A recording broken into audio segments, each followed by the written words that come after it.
All right, can you hear me now? Tell me if you can hear me. Oh, yeah, there I am. Okay, good. Hello, hello. Welcome to Sunday Night Alive. My name is Reverend Denise Schubert, and I am your host for this evening's topic. We are here to talk about manipulating molecules, and I'm very excited about it. I actually spoke at the uh, Sarasota Centers for Spiritual Living, Sarasota Coastal. Oh, I can't even remember now what it's called. Anyway, the CSL Church in Sarasota, and it was wonderful. And we talked about this a little bit, so I'm excited to talk about it again tonight. So peace and blessings to you. Hopefully you're all enjoying your summer. We actually woke up this morning with lower humidity, so it was really quite nice. It's very hot here in Florida, very hot and sticky, but better than snow, obviously. So, hi Terry, hi Terry. So, all right, let me pray us in, and then we'll begin to explore a little bit tonight about what it means to be a molecular manipulator. Don't you love that? I love that. I love that. I've been doing it for a long time. Here the truth is we are always we are always manipulating molecules. We don't actually, most of us know that we're doing it. So we're kind of in some ways mismanipulating molecules. But I'm here tonight to share with you how to consciously manipulate them to your benefit. So let's just take a moment and center ourselves. So take a breath, full, deep, beautiful Sunday night breath, the breath of life, the breath of peace, the breath of connection, the breath of knowing in your heart in this moment that all is truly well with you and yours. No matter what it looks like, no matter what you think after listening to the news today, no matter what anyone else tells you, all is well with you tonight and me as we come together in consciousness. And so it's from that place of connection, that place of community, that I speak a word of blessing upon our time together, calling it good, knowing that some great good comes from it. Why else? Why would we do it? Why would I be sitting here in makeup and pearls on a Sunday night at 6 o'clock? And why would you be in your pajamas watching me do that? So I trust that all is in perfect and divine right order, that I say, use me tonight to the Holy Spirit, and trust that all will transpire in perfection, wholeness, and beauty. And so it is. Amen. Hi, Dawn. Glad you made it. Yes. So here we are. Uh, let's manipulate some molecules together. My talk today in Sarasota was actually about the power of possibility, which I've talked to with you on Sunday Night Alive. Uh, I actually called this spiritual perspectives for a while, but on Sunday nights, I've been doing this for many years now, a couple of years, three, I think, I don't know, maybe even 3 or 4 years. So possibility is a huge conversation for me in my life. In fact, I would call myself a purveyor of possibility. It's what I sell. So I'm not selling you God. I'm not selling you religion. I'm not selling you really anything other than the fact that no matter what your life has been, no matter what the world tells you your life can be, that anything and everything is possible for you. And those possibilities arise from within you like desires and longings and yearnings, because I believe that we came here, we incarnated for the purpose of dispensing those gifts, dispensing our gifts. And to do that, you need to move into possibility rather than predictability. You need to move into possibility rather than what has always been for you, or what has always been for your family, or what always has been for a humanist. I came across this quote in my search for my topic this week, which is I'm neither an optimist or a pessimist, but a possibilist, which simply means, in my view, that that we live in the awareness that anything is possible, everything is possible, and that leads to understanding that we have the capacity through our consciousness to create. We have the ability to we have the ability to um, manipulate molecules in such a way that they come together. Now, this is not an easy idea to embrace because, evolutionarily speaking, we are pretty cozy with the idea that the world is made of matter, that the world is solid and fixed, and that it is our job to make it work for us, that we have to somehow manage the matter. We have to manage the money, we have to manage the relationships, we have to manage the work, we have to manage our health, that we have this idea that everything's fixed and somehow we need to, on our own, manage it. What we really don't get is that, um, what we really don't get is that we create the matter. And when I say we, I mean everyone, that there are 8 billion people here.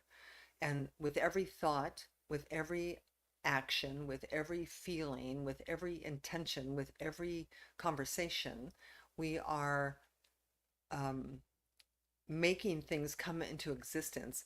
And I would say in the world at this moment, we mostly are doing it about with things we don't like. I mean, the world, I always share, I always say, I'm just baffled by what we create. I'm baffled by the hunger and and war and conflict and abuse, of poaching. I'm just baffled by what we as human beings choose to bring forward. And it's just because we're so used to we're we um, are comfortable with cozying up to what is predictable rather than what is possible. I did a little bit of research. I did a little bit of research this week. I just have to share it with you because it was so interesting to me, because much of this conversation has to do with evolution. Like, we are evolving into being smarter, into being more aware of what's going on. So, um, here, I want to find it for you. Oh, yes. So, all right. So here are the facts. Here are some facts that I looked up on the internet, of course, because all the facts are on the internet. Physical facts. So the Earth we live on, the place we call home, is 4.5 billion years old. The Earth has been here 4.5 billion years. That's a really big number. Uh, Modern humans have been here, of those 4.5 billion years, modern humans have been here about 200,000 years. So that's a very small percentage of 4.5 billion years, right? So in the scheme of things, we've been here, and this doesn't mean like you and me today, modern humans, like, I don't even know what that means exactly, but 200,000 years. Civilization has only been here 6,000 years. So that's a small percentage of even 200,000 years. Now, when I learned something, this is a confession, an embarrassing confession, because I never thought about it before, but now I'm thinking about it, is that we're in 2024. You and I are living in 2024. So 2024 is the only, what that number is since Jesus lived. So, because I found this out because I've been watching The Chosen, which is a uh, loosely historical depiction dramatically of Jesus's life and death. And it's so good because it's set in whoever wrote it or whoever's filming it and the perception of what it was like to be alive when Jesus was living.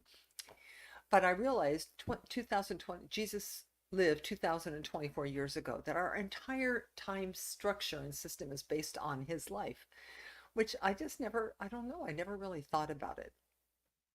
So, evolutionarily speaking, we are babies, right? That we are babies. So, up until very recently, and recently by, well, Jesus spoke spiritual truth to us, metaphysically speaking.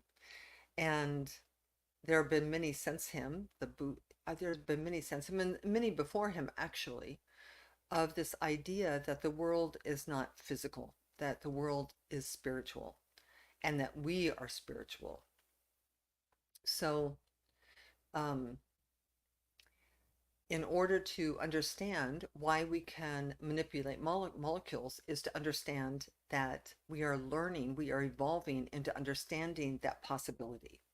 Because if you shift out of the world is only physical, and the world is physical, right? We have physical laws and principles which we live by every day, which, by the way, we did not invent. We did not create gravity. We did not create electricity. We did not create thermodynamics. We did not create any of it, right? We did not create any of it. We simply evolved to a point over the 6,000 years of modern man. We discovered that gravity existed and that we can move our couch out of the bedroom into the living room and it would still be held in place.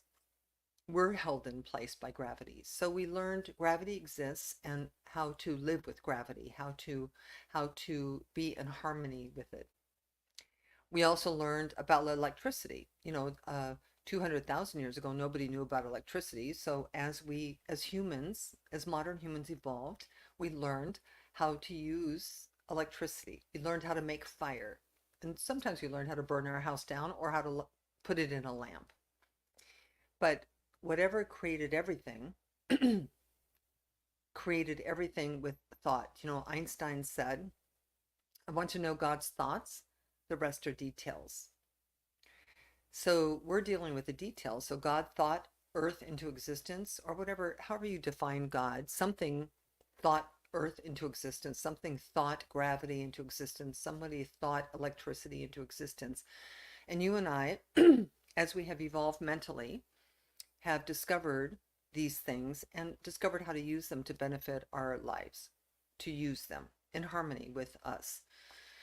Only now, recent history, and I say recent, I think it's hundreds of years, but compared to 4.5 billion or even 200,000, it's a very short period of time.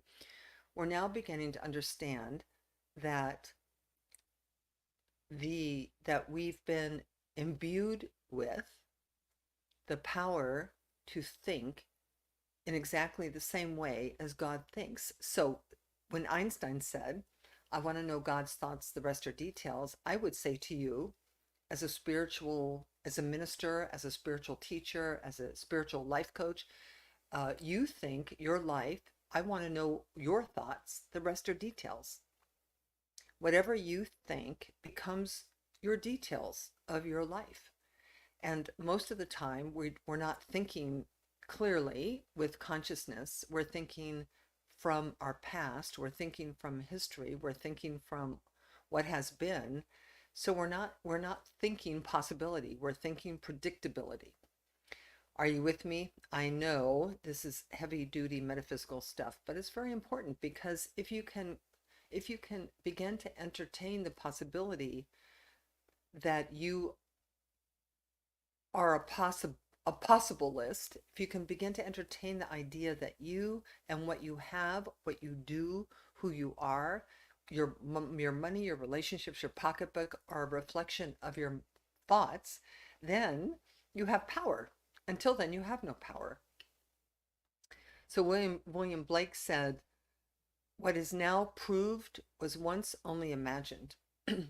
That's how it is. That's how it is with these mental and spiritual laws and principles, that there are some people who don't question the power of the mind at all. Ernest Holmes said, change your thinking, change your mind. The Buddha said, all that arises with your thoughts. Jesus said, it is done unto you as you believe. So if you understood, if we all fully understood that the laws of attraction, the laws of cause and effect are as real and as predictable and as certain as the laws of gravity, that we would cozy up way more to our mentality and our feelings. Now, second piece of this, the truth is that gravity, like gravity, which always works, gravity is gravity. It doesn't matter whether you believe in it. It doesn't matter whether you like it. It doesn't matter whether you want to be in harmony with it or not. It doesn't matter whether you're spiritually mature or emotionally immature. It doesn't matter whether you live in China or India or America. It doesn't matter whether you are a serial killer or Saint or Mother Teresa. Gravity works the way that gravity works. And it works best when we understand it and don't jump off buildings. Are you with me? It's just so black and white, so clear. What if it was equally as clear that the law of attraction worked that way? Because the truth is, it does work exactly that way. And because we don't know that, we've been living, allowing negativity, allowing fear, worry, and doubt, allowing anger, unforgiveness, and hatred, allowing what the media tells us to think. We've been allowing misthinking to actually do the creating and then wondering why, or not wondering why. The truth is, we probably don't wonder why. We probably just figure it's the luck of the draw, or the world's just going to hell in a handbasket, or you've just been in the wrong place at the wrong time. None of that's true. None of that's true. Now, what is true is that we have 8 billion people thinking. And when you have that kind of massive consciousness, to understand, when you have a huge number of people thinking a certain thing, tends to become real because that's how the law works. But in this moment, today, tonight, right now, you can turn away from that and turn towards your own mentality. You are the architect of your masterpiece. You built your house. You are the painter painting on your canvas. And even though we can't change the world, like, I'm pretty sure that my thinking peace won't bring peace to places of conflict, but it certainly won't bring more war. So if you think peace and I think peace, and we can get more than half of the 8 billion people to think peace, then war will end, violence will end, poaching will end, everything will end, because then consciousness, collective consciousness, will begin to reflect a different reality than the one that's being reflected now. But it really does start with you and me. So the other key, when you begin to become a possibility thinker, is to shift from negative expectation to positive expectation.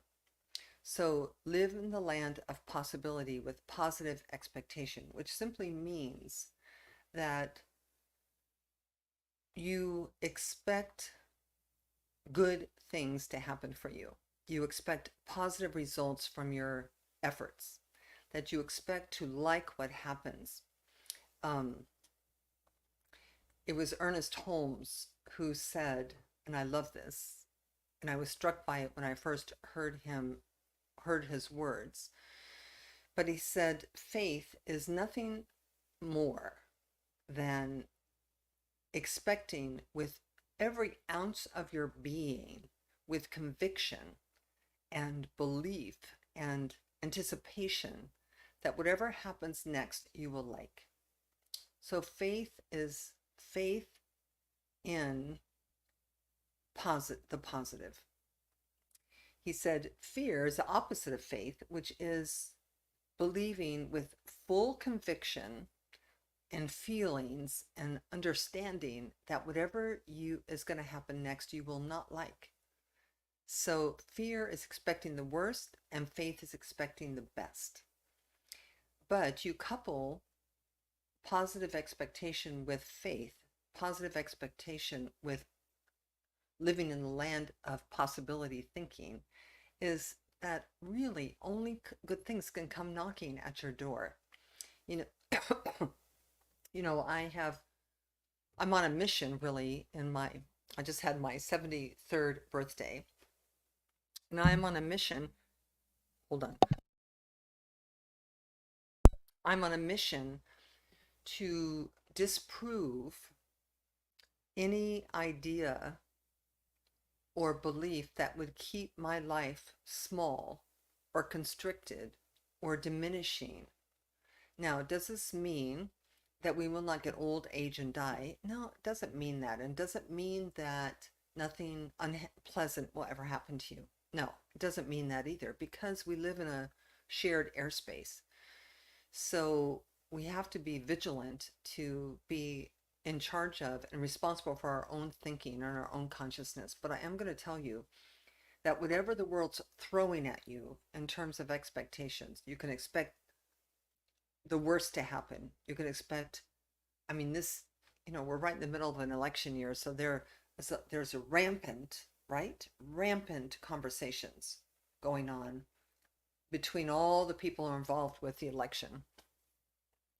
But you cannot and should not, and I encourage you not to get wrapped up in it.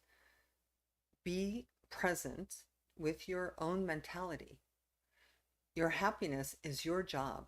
Your happiness is on you, not on other people. Your joy is on you, not on other people's joy or lack of joy. I had a mother today approach me, very positive. She was a stunningly beautiful, striking woman who was obviously very happy, she had a very uplifting, upbeat countenance. And she was worried about her sons. She had two children, 20 and 24, who are mired in the pessimism and negativity of the world we live in. And I get it. I get it. Just watch the news. I get how easy that would be. But if you know that you are a manipulator of molecules, and when I say that, I mean it literally, that you, through your conscious attention to what you want, to what you dream, to what you desire, to what you long for, your conscious attention to those things, coupled with the belief that they can come to be, coupled with your positive expectation of them coming in a way that makes you feel wonderful, actually causes molecules to move. It causes things to come into existence. And I am not being airy-fairy here in any way. I cannot, you have been with me, most of you have been with me long enough that you know that people call me, I don't call myself this, but they do. They call me a master manifester. Like they look at me and go, how did you manifest that job? How did you manifest getting your car back? How did you manifest healing so completely? How did you manifest, I just bought a new house for 110,000 that would sell tomorrow for 250. I don't know how I manifested it. The people own this house said, we want to sell you our house. What can you afford? And I told them and they said yes. I'm not special. There's nothing special over here. I'm just a person just like you. But there's something about expecting good things to happen, anticipating people to like you and to want to support you. There's something about moving away from struggling with life into going with the flow. And, Every spiritual teacher's been teaching this. This is nothing new. So Phineas Quimby, Phineas Quimby said, and he's considered to be the founder of New Thought, which would be the founder of Science of Mind, the founder of Agape, the founder of Unity. He said, mind is matter in solution. So things not yet come. So mind, and mind, by the way, is not your brain. It's way bigger than your brain. Your brain's like an instrument, like a tool. Your brain's like your heart or liver or kidneys. It's how we connect in the world in physical form with mind. So the brain is a tool of mind, participates with mind, inputs and outputs. Oh, I know, I'm sorry, it's deep. But mind is mind is matter and solution simply means that mind comes before matter. It comes before this roll of paper towels, comes before this house, comes before your body. Mind is matter and solution. And matter is mind and form. So I cannot emphasize deeply enough the importance of your understanding that you are a creative being, that you have the capacity to create relationships, to create jobs, to create money, to create health, to create vitality, to create abundance. That's who you are, because you are made in the image and likeness of the original mind. Let there be light. Let there be earth. Let there be a galaxy. Let there be an elephant. Let there be a Denise. Let there be a Terry. Let there be a Dawn, right? Some thought created you, and in like, your thoughts create your universe, people's your universe. So are you ready to move out of living from the past, from what has been, from what people say should be, into becoming a possibility thinker? Play with it. There is absolutely nothing to lose by entertaining the idea that this universe is not fixed, is not already in existence, is not something you have no control over. You have total and absolute control over it. Not the whole world, but certainly your world. So that's the invitation tonight. So let's see if I have anything else to share with you. I know I throw a lot at you. I know that it is counterintuitive to how the world operates, but when you think about it, these statistics, even just the statistics that modern humans have only been in existence for 6,000 years. Jesus has only our primary spiritual way shower. It's only been 2,024 years since his life and death. Now, I don't know what he did that was so special, because we don't really believe that Jesus himself was God any more than you or I are God.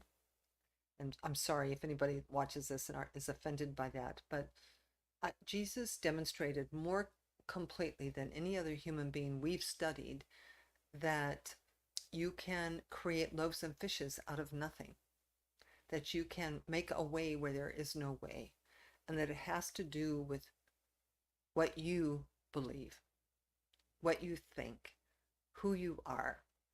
And so I invite you to join me in this very holy, sacred endeavor to bring to the world the next level of evolution. So we've moved past gravity, we've moved past electricity, we get all that. We get thermodynamics, we know how plants grow, we know how babies are made. We didn't invent all that, by the way, we've just discovered it. We now understand it.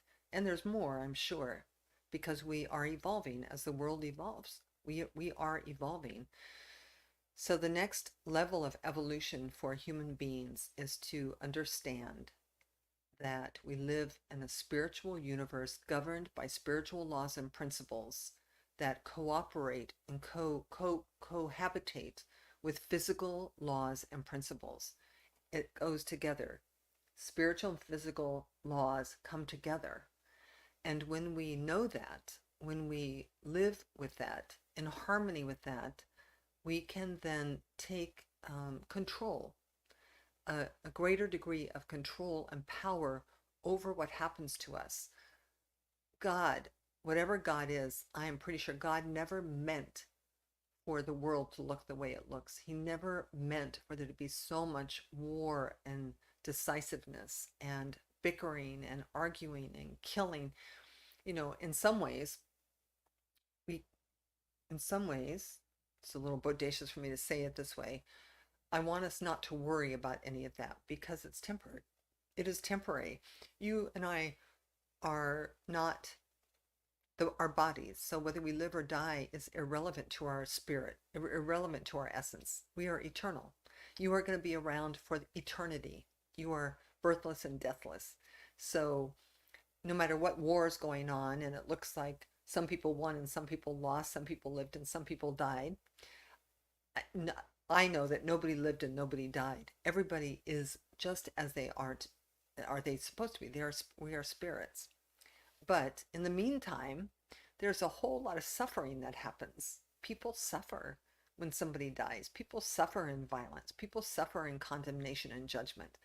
Let's end the suffering. And we end it by moving into a space of possibility without judgment, with only positive expectation. And stay the course no matter who fights with you, no matter who wants to argue these facts with you or truths with you. Just, you don't have to argue. Just be in your calm, peaceful repose, understanding that you are a manipulator of molecules. If you want money, manipulate some money molecules. If you want love, manipulate some love molecules. If you want peace, manipulate some peace molecules from within yourself that still place at the center of you that is powerful, poised, and confident. Yes, say yes to this. Say yes to being a possibilist. Just say yes to being a possibilist. So that is the message for today. As always, I appreciate you joining me on Sunday nights. Always. I look forward to always being with you. I think I started this during COVID when I was kind of bored and lonely, right? I lived alone. It's like, wow, we need to talk to some people. Churches were closed. Everything was closed. So no matter what happens in the world, we have each other. We have I can't imagine anything happening to the internet, though I suppose it could, though I don't think so. I think we're connected for eternity through the ethers, don't you? So if you are new to me, if you're watching this for the first time, please know that I have a website. It's deniseschubert.com. I haven't looked at it for a minute. There's probably things I need to update, but I have years and years of written blogs there that you can always use for spiritual sustenance if you wish. I am an advocate and lover of African wildlife, so if you just love looking at lions and giraffes and elephants, you can also find plenty of them there. If you want to reach out for coaching, counseling, spiritual support, you can reach out also through my website. If you would like to support my ministry with your love offerings, tithes, or donations, I willingly accept them. This is how I earn my living these days. Oh, I have a new donation page. Yeah, so donations and love offerings. You can do it through my website, or you can also do it through PayPal, Zelle, or Venmo through revdschubert@gmail.com. But otherwise, I will be here, I will be here every Sunday night, as long as I'm able to be here every Sunday night. I'm actually here for the summer, and then I'm going back to South Africa to see Tanya, Bush Baby Haven, Tanya and baby Willow Harper, and of course all my animal friends. But I will stream from Africa as well, as I did this past year. So all right, so this concludes Sunday Night Alive. I'm going to pray us out, so don't leave without the prayer. The prayer is an anchoring in consciousness.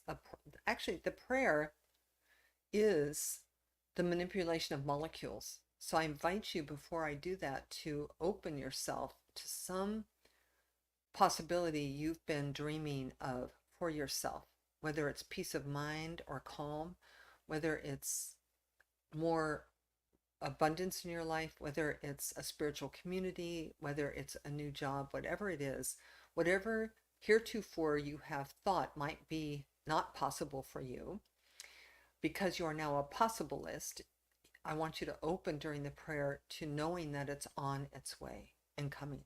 Truly, uh, your belief, my prayer will move molecules for you, but your positive expectation through your belief will guarantee it coming sooner rather than later. So please join with me in this moment by turning within. The turning within invitation is an invitation to leave the visible circumstances, conditions, people, places, and things, to leave them out in the world where they are, because they have already been created by you and others. So when we close our outer eyes and open our inner eyes, we are moving into an internal landscape. And this landscape within you is a landscape of unlimited potentiality. It is the landscape of undifferentiated substance, meaning things not yet created, the visible not yet made visible. So in that space and place and dimension within you, you are connected to God. You are connected to that which created all things. You are a secondary creator connected to the primary creator. It's like you're like the junior architect. And so it is in that place and in that awareness of that connection that we think, we feel, and we believe. And so in this moment, I just speak my word for everything you dream about, everything you want, everything you desire, everything your spirit, your soul, the best part of you wants to bring into manifestation. Because there's no coming from the universe, only yes. Whatever it is you want, you're getting. So want the good things and want them with all your might and all your positive expectation and belief. And so I, in this moment, claim, affirm, declare, and accept that the molecules are moving for you. Do not repudiate the prayer with your doubt. Let it just say yes. Just say yes. Yes, I accept the new job. Yes, I accept the love. Yes, I accept the vitality. Yes, I accept the aliveness. Just accept it. And then be thankful and grateful for it. You deserve it. Well, I take that back. You don't have to earn it. It's yours by divine birthright. So just say yes to it. And so I leave this word deposited on our behalf. We move out of this time of prayer and out of this time of being together with positive expectation to see the word made manifest. And we are at peace and all is well with our souls. I know that this is true. And so we let this be. We let it be together by saying, and so it is. Amen. Amen. Amen. Thank you so much for joining me. I love you. I know you love me.